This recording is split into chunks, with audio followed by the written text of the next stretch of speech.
আসসালামু আলাইকুম বন্ধুরা, দেখো ঘর কিভাবে পরিষ্কার করতে হয় সেটা দেখো। আমাদের এই যে আমরা দেখো সোফাটাকে কিভাবে সরায় নিলাম। সোফাটা এভাবে না সরালে দেয়ালের সাথে লেগে লেগে দেখো আমাদের দেয়াল অলরেডি ড্যামেজ হয়ে গেছে।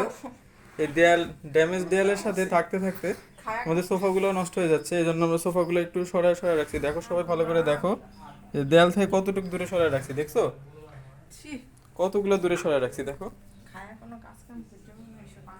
এই যে আমরা এখন কি করতেছি দেখছো, প্রতিটা সোফার পার্টগুলো আলাদা আলাদা করে আমরা এই যে আলাদা আলাদা করে ঝাড়ু দিয়ে এই যে ময়লাগুলো দেখো জমায় ফেলছি, দেখছো? এই যে দেখো ব্যাপারটা দেখছো কত সহজ। তোমরা এভাবে করে ফেলবা, বুঝছো? বেশি দেরি করো না কিন্তু, ঠিক আছে? তাহলে আজকের মতো থাকো তোমরা ভালো, আমরাও থাকি ভালো।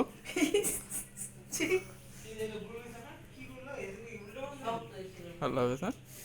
হ্যাঁ, যেভাবে ঝেড়ে ঝেড়ে নিবা তাহলে ইয়া পরিষ্কার ময়লাগুলো হবে।